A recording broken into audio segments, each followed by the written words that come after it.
$600. That's what most people spend on rent for a closet-sized room in any major city. But what if I told you that same $600 could get you a life most millionaires would envy? What if you could wake up to the sound of exotic birds instead of car horns, eat fresh tropical fruit that costs pennies instead of overpriced smoothies, and live in a place where your neighbors actually know your name and care about your day? I'm standing in Tanzania right now, and everything you think you know about East Africa is probably wrong. This isn't the poverty tourism documentary you've seen before, and it's not the luxury safari brochure fantasy either. This is the real Tanzania, where your money goes further than you ever thought possible, where community still means something, and where life moves at a pace that actually makes sense. But here's what the travel blogs won't tell you. Living here isn't just about saving money. It's about remembering what living actually feels like when you're not constantly stressed about bills, when your food comes from people who know how to grow it, and when your biggest decision each day is which incredible sunset spot to choose for dinner. The numbers are going to shock you. The lifestyle is going to surprise you. And the reality of what $600 can buy in Tanzania is going to make you question everything you thought you knew about what you need to be happy. But first, let me show you where we are and why this place has been hiding in plain sight. Tanzania sits right in the heart of East Africa, and if you can't find it on a map, you're not alone. Most people can't. It's that massive country south of Kenya, with a coastline that touches the Indian Ocean and an interior that contains some of the most famous wildlife on the planet. But here's what makes Tanzania different from every other African country you've heard of. It actually works. This place has been politically stable for decades while its neighbors dealt with chaos.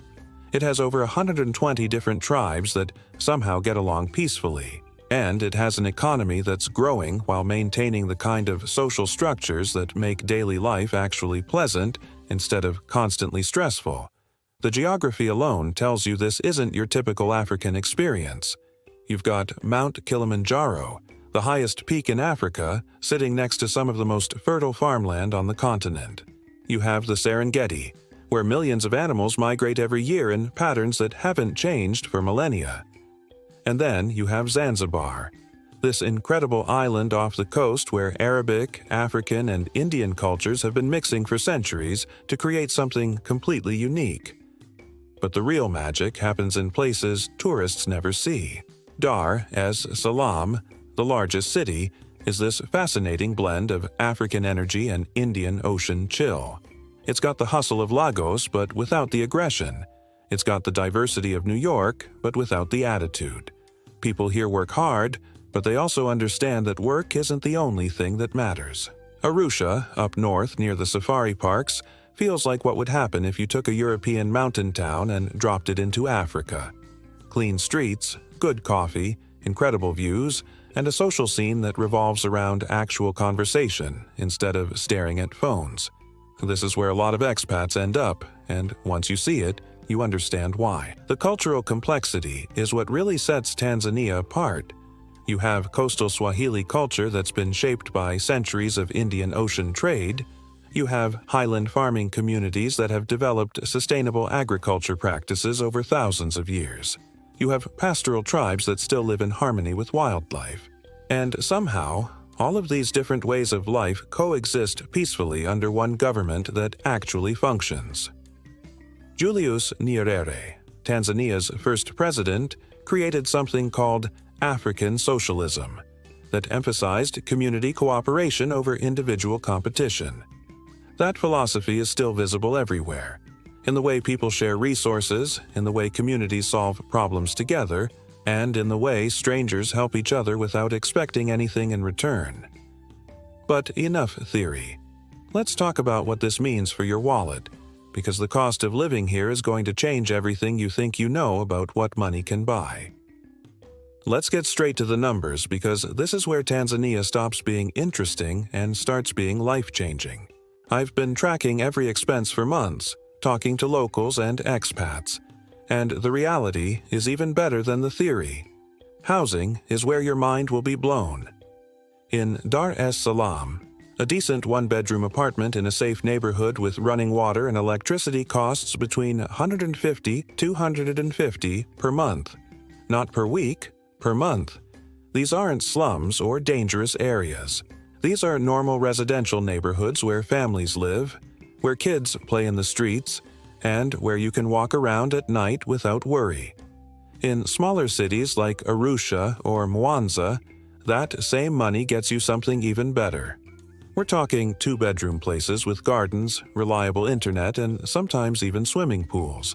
I met an American teacher who pays $180 monthly for a house with 3 bedrooms, a full kitchen, and a yard where he grows his own vegetables. But here's where it gets interesting. If you're willing to live more like locals do, your housing costs drop to almost nothing. Room rentals and family compounds cost $50, $80 per month and include utilities.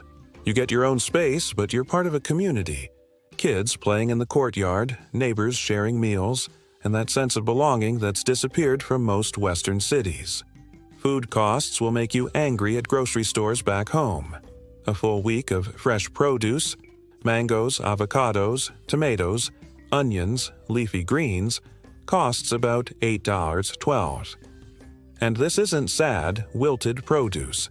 These are fruits and vegetables that were growing yesterday, picked this morning, and taste like what you remember food tasting like when you were a kid. Street food is where Tanzania shows off. Nyama choma, grilled meat that's been marinated in spices you can't pronounce, costs about $2 for a portion that will feed you for the day. Chips mayai, which is basically an omelet with French fries inside, costs $1.50 and tastes better than anything you'll get at trendy brunch places that charge $15. Local restaurants serve full meals: meat, rice, vegetables, sometimes soup, for $3.50. These aren't tourist restaurants with English menus.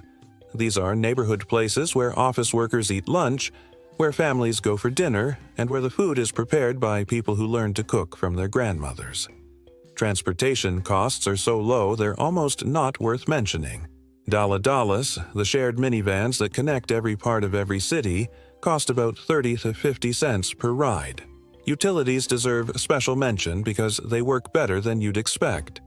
Electricity is reliable in cities, though you'll want a backup plan for occasional outages. Water is clean and safe in most urban areas. Internet is fast enough for video calls and streaming, and costs about $20 to $30 per month for unlimited data. The math works out to something like this: $200 for housing, $100 to $20 for food, $30 for transportation, $40 for utilities, $50 for entertainment and miscellaneous. That's $440 per month for a comfortable life, leaving $160 for savings, travel, or unexpected expenses. But here's what makes this different from typical budget travel advice. You're not sacrificing comfort to save money. You're living in a place where the baseline costs are low, but the quality of life is high. The trade-offs aren't about money, they're about lifestyle, and most of them are actually improvements. Speaking of lifestyle improvements, daily life in Tanzania operates on principles that make way more sense than the stressed-out nonsense most of us are used to. The first thing you notice about Tanzanian daily life is that people have time. Not because they're unemployed or lazy, but because society here hasn't organized itself around the idea that every minute must be optimized for productivity. People work, but they also live. They have jobs, but they also have relationships. They pursue success, but they also understand that success includes being present for the people you care about. Morning routines here start slowly, and that's intentional. You wake up when your body is ready rather than when some arbitrary alarm demands it. You have tea or coffee while listening to the sounds of your neighborhood waking up. Kids playing, vendors calling out their goods, music from radios mixing with conversation from nearby houses. It's the opposite of the isolated, rushed mornings most of us endure in Western cities. Greetings matter here in ways that will change how you think about human interaction. You don't just nod or grunt at people you pass on the street. You actually greet them. Habari za asubuhi in the morning. habari za mchana in the afternoon. And people respond genuinely, not with the fake politeness that passes for courtesy elsewhere. This isn't just cultural tradition. It's social technology that keeps communities connected. Market culture is where you really understand the difference. Shopping for food isn't a chore you rush through while staring at your phone. It's a social activity where you talk to vendors about their families, where you learn about different varieties of fruits and vegetables, where you negotiate prices not to save money but because the conversation is part of the relationship. The concept of time operates differently here, and initially that's frustrating if you're used to schedules and deadlines. But gradually you realize that African time isn't about being disrespectful or disorganized. It's about prioritizing human needs over artificial efficiency. If someone's sick, if there's a family issue, if the weather isn't cooperating, those things take precedence over meetings and appointments. Work-life balance isn't something people talk about because it's not a problem that needs solving. Work happens during work hours. Family time happens during family time. Social time happens when people want to be social. The boundaries are clear and respected, and nobody feels guilty about not checking emails after hours because that's not when emails get checked. Religious and spiritual practices are woven into daily life without being oppressive or judgmental. Tanzania is roughly 1/3 Christian, 1/3 Muslim, and 1/3 traditional African religions, and somehow these different belief systems coexist peacefully. Friday prayers, Sunday services, and traditional ceremonies all happen within the same communities, often with the same people participating in multiple traditions. Music is everywhere, but not in the intrusive way you find in tourist areas. It's organic. People singing while they work, radios playing during meals, impromptu drumming sessions in the evenings. Bongo Flava, Tanzania's hip-hop genre, provides the soundtrack to daily life, mixing English, Swahili, and local languages in ways that reflect the cultural complexity of modern Tanzania. Community problem-solving happens naturally rather than through bureaucratic processes. If someone's having trouble, neighbors help. If there's a community issue, people gather and figure out solutions. If someone has good news, the whole neighborhood celebrates. This isn't nostalgia for some imaginary past. This is how societies work when they haven't been broken by individualism and consumption culture. And that brings us to one of Tanzania's greatest pleasures, the food culture that turns every meal into a celebration of flavor, community, and ingredients that actually taste like what they're supposed to taste like. Tanzanian food is what happens when Arabic spice traditions, Indian cooking techniques, and African ingredients spend centuries learning from each other.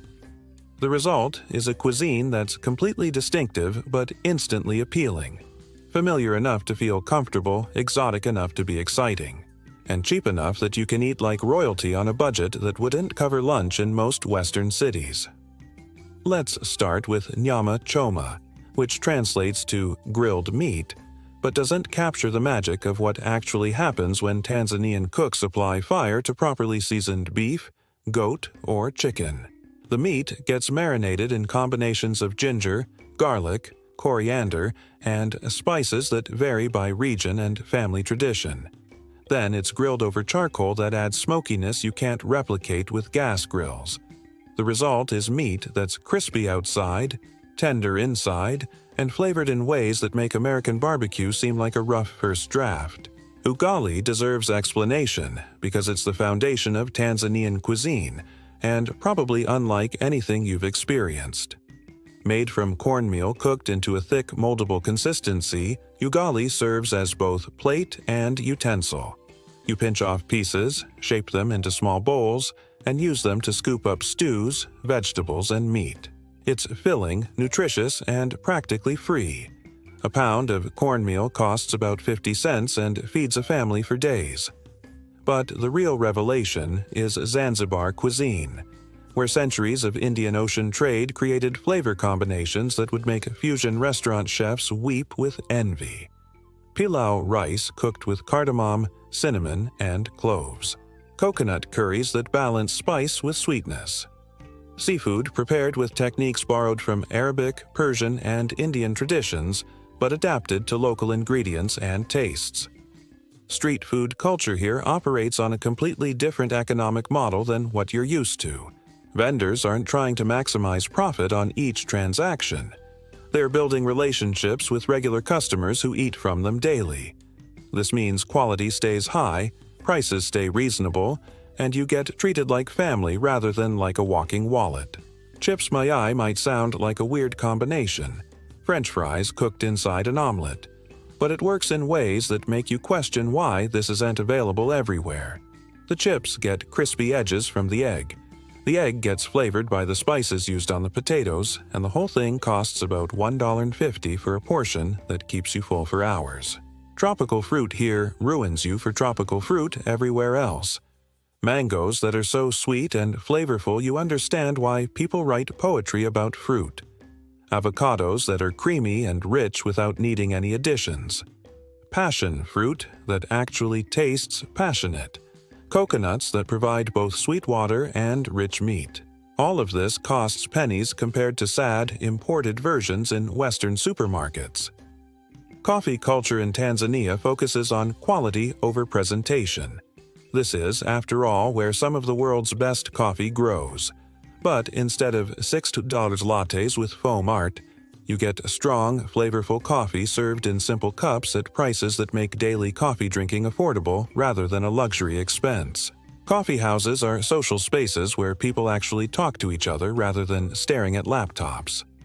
Local breweries produce beers that are perfectly adapted to tropical climate. Light, refreshing, and cheap enough that a night out drinking with friends doesn't require budget planning. Kilimanjaro, Safari, and Tusker are the main brands, and they're all better than most international beers while costing about $1 to $2 per bottle. But food in Tanzania isn't just about individual meals. It's about a social dining culture that makes eating a community activity rather than a necessary chore. Meals are shared, conversations are long, and nobody's rushing to finish and move on to the next thing.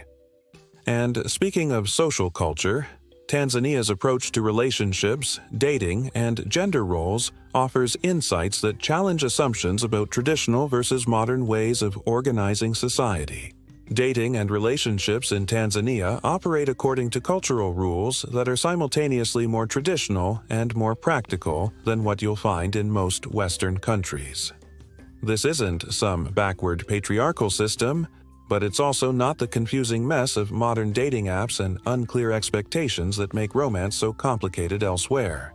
Tanzanian women are strong, educated, and increasingly independent, but within cultural frameworks that emphasize family and community over individual achievement.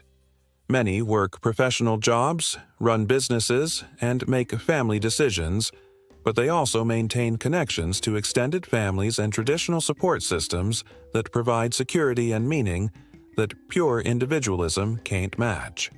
The dating process typically involves families early and openly, rather than treating relationships as purely private matters between individuals. This might seem intrusive if you're used to complete romantic autonomy, but it actually creates stability and support systems that help relationships succeed. When families are invested in relationships working, they provide resources, advice, and assistance that isolated couples rarely have access to. Gender roles exist, but they're more flexible and practical than stereotypical descriptions suggest. Women often control household finances, make major family decisions, and pursue careers while men are expected to provide security and leadership without being controlling or domineering. It's traditional gender complementarity rather than gender oppression, though individual families interpret these roles differently. Physical beauty standards here emphasize health and vitality over artificial enhancement. Tanzanian women are naturally gorgeous, but beauty culture focuses on being clean, well-dressed, and confident rather than conforming to media-driven standards that require expensive products and procedures. This creates a more relaxed and sustainable approach to personal appearance. Social interaction between men and women is respectful, but not repressed. Public displays of affection are modest, but not forbidden. Conversations between unmarried men and women happen naturally in social, work, and community contexts. The difference is that these interactions happen within cultural boundaries that everyone understands and respects. For foreign men interested in dating Tanzanian women, the expectations are straightforward. Demonstrate respect for local culture, show genuine interest in learning Swahili and understanding local customs, and be prepared for relationships that involve families and communities rather than just two individuals. Casual dating exists, but it's not the default expectation. Marriage here is still considered a serious, long-term commitment rather than a temporary arrangement that might work out. Wedding celebrations are major community events that can last for days and involve hundreds of people. The investment in time, money, and social commitment creates marriages that are generally more stable and supported than the isolated nuclear family model common in Western countries. Nightlife and social entertainment reflect these cultural values. Instead of bars focused on hooking up with strangers, you have social spaces where groups of friends gather, where live music encourages dancing and conversation, and where alcohol facilitates socializing rather than escape from reality.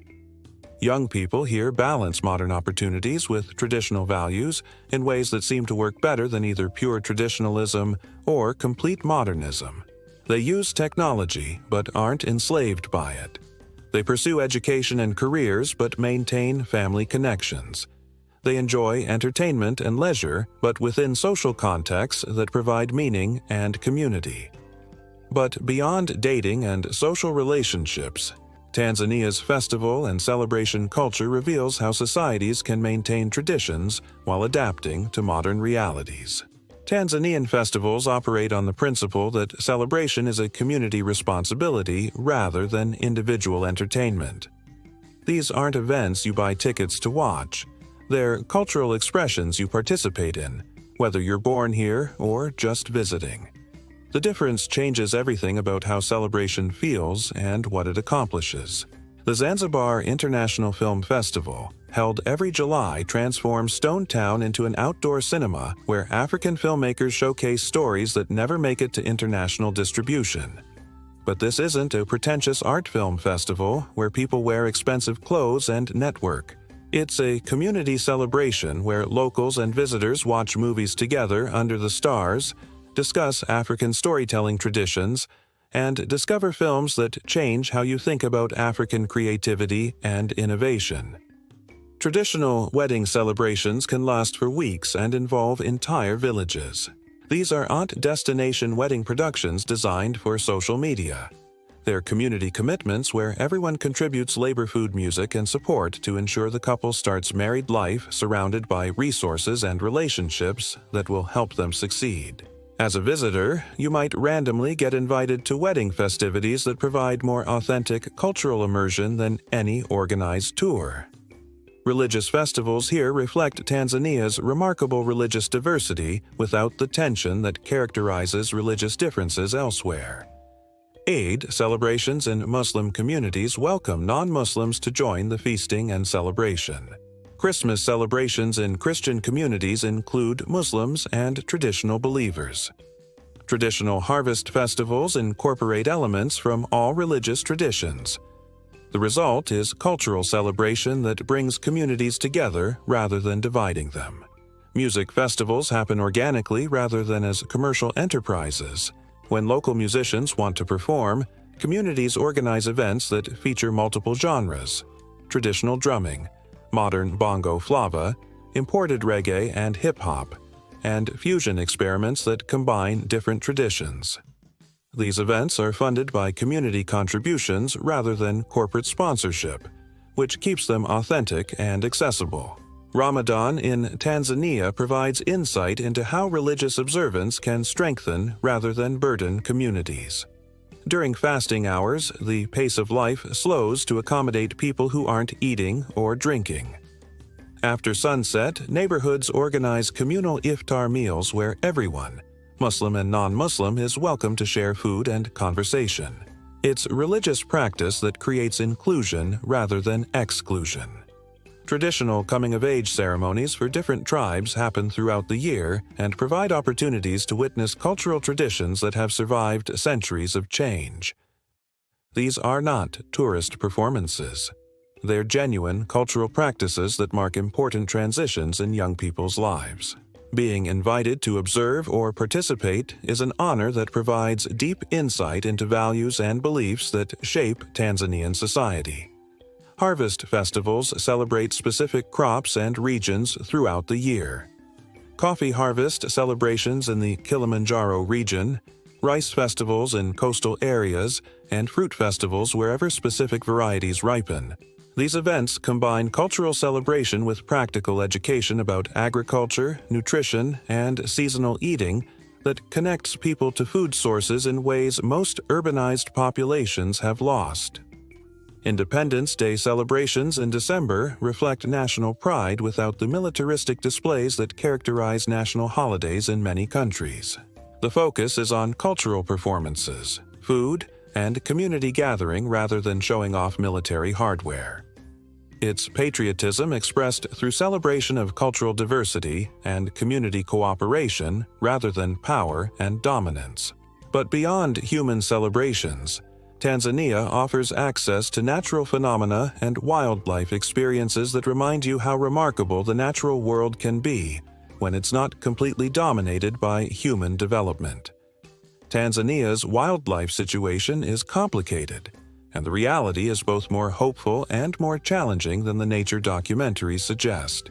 Yes, you can see the Big Five and witness the Great Migration, but the real story is about how humans and animals are learning to coexist in ways that benefit both species and communities.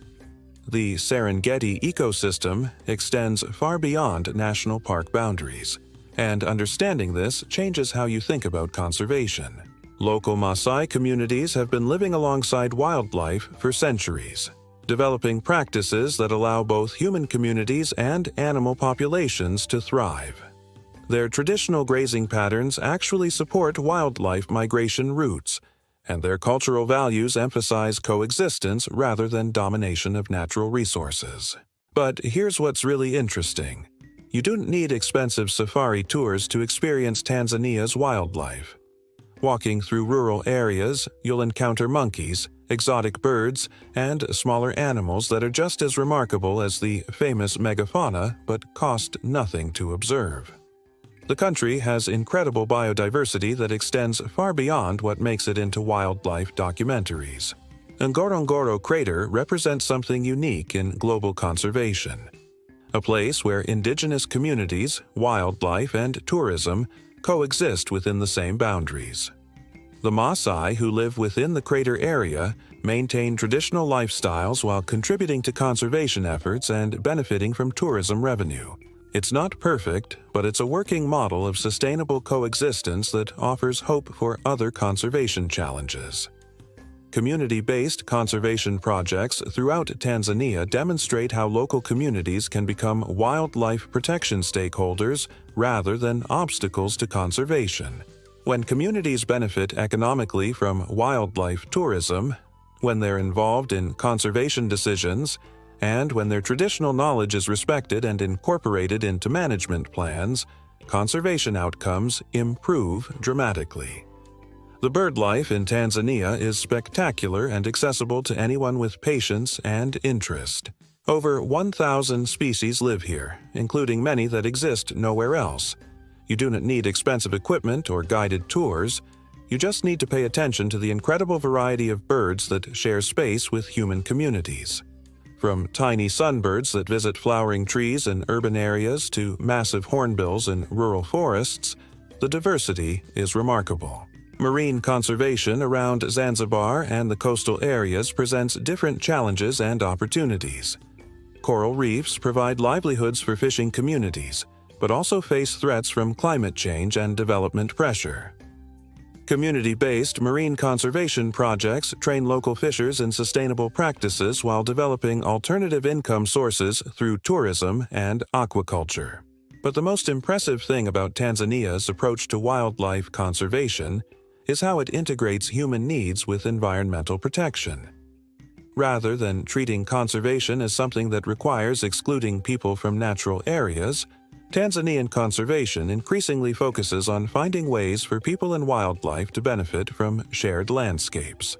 Traditional ecological knowledge from various Tanzanian communities offers insights that complement modern conservation science.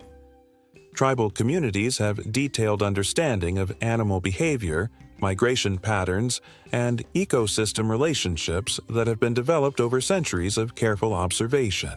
When this knowledge is combined with modern research techniques, the results benefit both conservation goals and community development. Climate change is affecting wildlife patterns throughout Tanzania, and local communities are adapting traditional practices to support animals dealing with changing rainfall patterns, temperature variations, and shifting seasonal cycles. These adaptations provide models for conservation strategies that can respond flexibly to environmental changes rather than relying on rigid management plans. Getting around to see all of this natural diversity requires understanding Tanzania's transportation system, which operates according to principles that prioritize community connection over individual convenience. Transportation in Tanzania functions as a social institution, rather than just a way to get from point A to point B. The vehicles are shared, the routes are flexible, and the experience is communal in ways that transform travel from isolated individual activity into community participation. It's completely different from private car culture, and most of the differences are actually improvements. Dala-dalas are the backbone of Tanzania's transport system, and once you understand how they work, you'll wonder why other countries haven't adopted similar systems. These are privately owned minivans that run on established routes throughout cities and between towns. They leave when they're full rather than on fixed schedules, which sounds inefficient until you realize it's actually more responsive to actual transportation demand than arbitrary timetables. The social dynamics inside dala-dalas provide constant entertainment and cultural education. Passengers share news, discuss local issues, help each other with directions, and generally treat the journey as social time rather than dead time to be endured. Children are entertained by other passengers. Elderly people are given priority seating, and everyone looks out for everyone else's belongings and safety. Bodas, motorcycle taxis, serve as the rapid transit system for short distances and last-mile connections. They're faster than cars in traffic, cheaper than private taxis, and available everywhere. Safety standards vary, but drivers generally understand that their livelihoods depend on keeping passengers safe, so they're more cautious than their reputation suggests. Long-distance bus travel between cities and regions operates on a higher level of comfort and efficiency than you might expect. The major bus companies run modern vehicles with air conditioning, entertainment systems, and scheduled departures. A journey from Dar es Salaam to Arusha, about 600 kilometers, costs around $15 to $20 and takes 8 to 10 hours through scenic countryside. The ferry system connecting the mainland to Zanzibar and other islands provides access to incredible destinations while doubling as entertainment. The journey across the channel offers views of dhows, dolphins, and the Zanzibar skyline that would cost hundreds of dollars as a tourist excursion anywhere else. Regular ferry tickets cost about $35 for the round trip, and the journey is part of the destination experience. Railway transportation exists but operates more as a cultural experience than efficient transport. The Tazara Railway connecting Dar es Salaam to Zambia passes through national parks and remote areas that are otherwise difficult to access. The journey is slow, the accommodations are basic, but the scenery is spectacular and the experience provides insight into colonial history and contemporary infrastructure challenges. Urban transportation within cities like Dar es Salaam includes options ranging from walking to bicycle taxis to ride-sharing apps that work similarly to Uber but at much lower costs. A typical ride-share trip within the city costs $2 and the drivers are generally knowledgeable about local attractions, restaurants, and cultural sites. But the real revelation about transportation in Tanzania is how it builds community rather than isolating people. Shared transport means constant interaction with fellow travelers. Regular routes mean seeing familiar faces and building relationships with drivers and conductors. Flexible scheduling means adapting to circumstances rather than being enslaved by rigid timetables. Navigation systems here rely more on landmarks and local knowledge than GPS coordinates. Directions involve references to specific trees, buildings, or businesses rather than street addresses.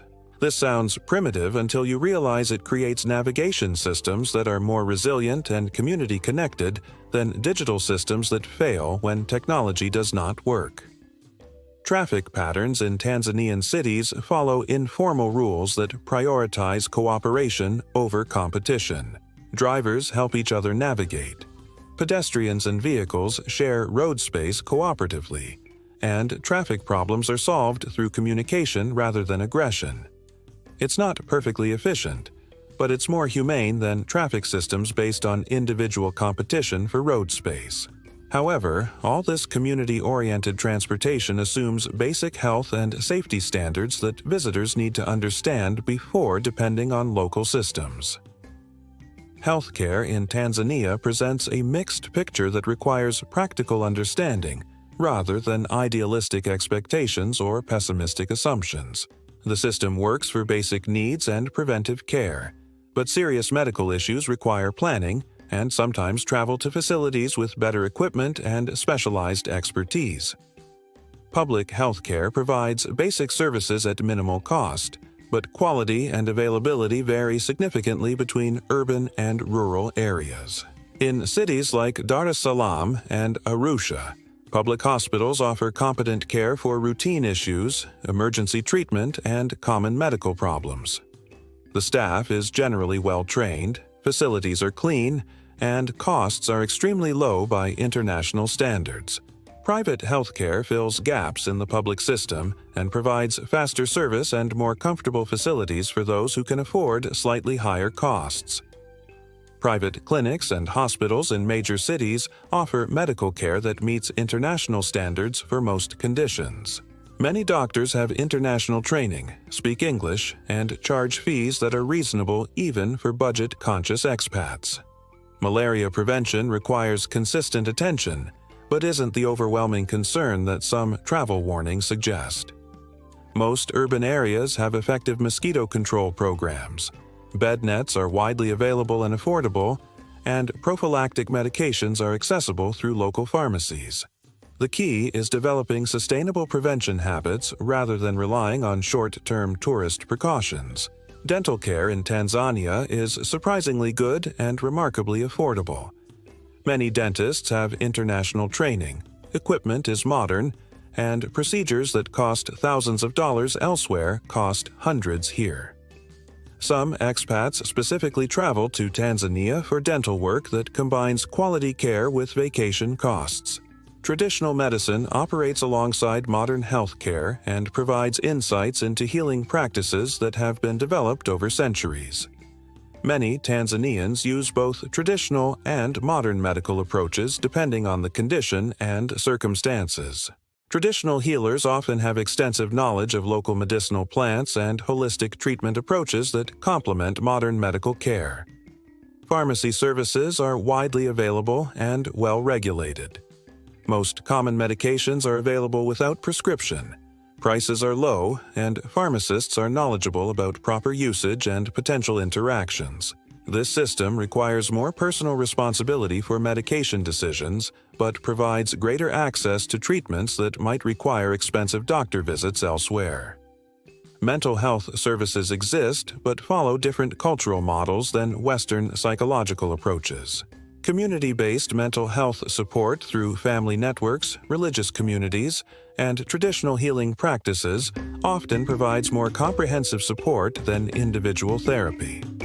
The social integration that characterizes Tanzanian society provides natural mental health support that isolated individuals in other cultures often lack. Emergency medical services function adequately in urban areas, but require realistic expectations about response times and available treatments. For serious trauma or complex medical conditions, evacuation to Kenya or South Africa might be necessary. Travel insurance that covers medical evacuation is essential for anyone planning extended stays. Safety considerations for visitors focus more on practical precautions than serious security threats. Tanzania is generally safe for travelers who use common sense, but petty theft exists in tourist areas and busy markets. Violent crime against foreigners is rare, but avoiding obvious displays of wealth and staying aware of surroundings are standard precautions. Road safety requires attention because traffic accident rates are higher than in countries with more developed infrastructure and stricter enforcement of traffic laws. Wearing seat belts, choosing reputable transport operators, and avoiding travel during high-risk times, late night during heavy rains, reduce risks significantly. Water and food safety in urban areas is generally good, but travelers should use standard precautions while their digestive systems adapt to local bacteria and food preparation methods. Bottled water is widely available and cheap, and most restaurants that cater to international visitors follow food safety practices that minimize illness risks. Education quality varies dramatically but offers opportunities for cultural exchange and community involvement that provide insights into Tanzanian society. International schools in major cities provide education that meets global standards, while local schools offer authentic cultural immersion experiences for families willing to adapt to different educational approaches. These practical considerations matter because they determine whether Tanzania works as a long-term destination rather than just a short-term adventure. The visa situation for Tanzania strikes an unusual balance between accessibility and regulation that makes extended stays possible without bureaucratic nightmares. Most visitors can get tourist visas on arrival for $50–100, depending on nationality, and these visas allow 90-day stays that can be extended for additional 90-day periods without leaving the country. Multiple entry visas cost slightly more but allow unlimited entries and exits during their validity period, which makes regional travel convenient and affordable. Since Tanzania is centrally located for East African exploration, these visas provide access to Kenya, Uganda, Rwanda, and other regional destinations that are easily accessible by land transport. The application process is straightforward compared to visa requirements for many countries. You need a valid passport, proof of onward travel, and evidence of sufficient funds, but the definition of sufficient funds is reasonable for budget travelers. Visa extensions through immigration offices in major cities involve minimal paperwork and modest fees. Business visas and volunteer visas provide longer-term options for people with specific purposes, and the requirements are reasonable for legitimate activities. Many expats use volunteer visas while working remotely for international employers or developing local business relationships that eventually lead to work permits or investment visas. Permanent residence is possible for people who make significant investments or marry Tanzanian citizens, but most long-term foreign residents use renewable temporary permits that provide stability without requiring permanent commitment. The immigration system seems designed to welcome people who contribute positively while preventing exploitation or illegal employment.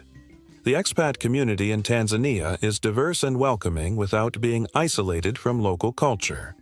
You'll find teachers, development workers, business people, retirees, and digital nomads from dozens of countries who have chosen Tanzania for various reasons. This community provides practical support and social connections without creating the expat bubbles that exist in some countries. Co-working spaces in Dar es Salaam and Arusha provide infrastructure for remote workers and entrepreneurs who need reliable internet, professional environments, and networking opportunities. These spaces often host events, workshops, and social gatherings that connect international residents with local professionals and entrepreneurs. Banking and financial services for foreigners work adequately for basic needs. Opening local bank accounts requires residency documentation, but mobile money services like M-Pesa provide convenient alternatives for most financial transactions. International money transfers work through various services, though fees and exchange rates vary significantly. Language learning opportunities are abundant and affordable. Swahili classes are available through language schools, universities, and private tutors at costs that make fluency achievable for anyone willing to invest time and effort. Speaking Swahili dramatically improves the Tanzania experience and opens social and professional opportunities that are not available to English-only speakers. Housing for long-term residents involves different markets than tourist accommodations. Local real estate agents, word-of-mouth networks, and community bulletin boards provide access to rental properties that aren't advertised online. Building relationships with local contacts is essential for finding the best housing options at reasonable prices. Cultural adaptation challenges and rewards vary depending on personal flexibility and commitment to understanding local customs. Tanzanians are generally patient with foreigners who make genuine efforts to learn appropriate behavior, language basics, and cultural expectations. The learning curve is manageable for people who approach cultural differences with curiosity rather than judgment. The decision to stay long-term in Tanzania ultimately depends on personal priorities and lifestyle preferences, but the country provides options for almost anyone willing to adapt to different ways of organizing daily life, work, and social relationships. Tanzania changes you in ways that are difficult to explain and impossible to undo. It's not just about the money you save or the wildlife you see or the beaches you visit. It's about remembering what life feels like when it's organized around human needs rather than economic extraction, when community support is assumed rather than purchased, and when daily routines include time for the relationships and activities that actually matter. The pace of life here teaches patience without promoting laziness, community involvement without sacrificing individual autonomy, and appreciation for simple pleasures without settling for mediocrity. These sound like platitudes until you experience them personally, and then they become practical skills that improve every aspect of how you live. Living on $600 per month in Tanzania isn't about surviving on minimal resources. It's about choosing a place where money goes toward life enhancement rather than basic survival. When housing, food, and transportation are affordable, your resources can support exploration, education, relationships, and experiences that would be impossible in high-cost environments. The cultural immersion happens naturally rather than through organized programs or artificial experiences. You learn Swahili from daily interactions, understand local customs through community participation, and develop cross-cultural friendships through shared activities and common interests. This isn't cultural tourism. It's cultural participation that benefits everyone involved. The natural environment provides daily reminders of beauty, seasonal change, and ecological relationships that urban environments often obscure. Whether it's birds outside your window, fruit trees in your neighborhood, or mountain views on your commute, Tanzania keeps you connected to natural systems that provide perspective and peace that manufactured environments can't replicate.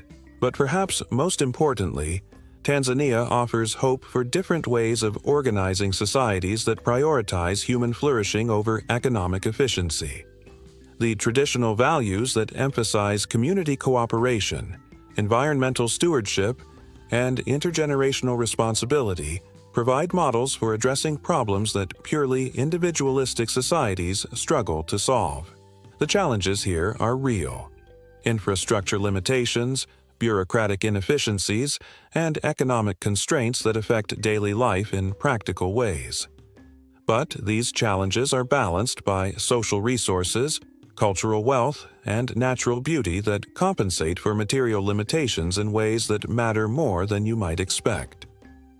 For anyone tired of paying premium prices for artificial experiences, stressed by social isolation and competitive individualism, or curious about what life might be like in places that haven't sacrificed everything to economic development, Tanzania deserves serious consideration.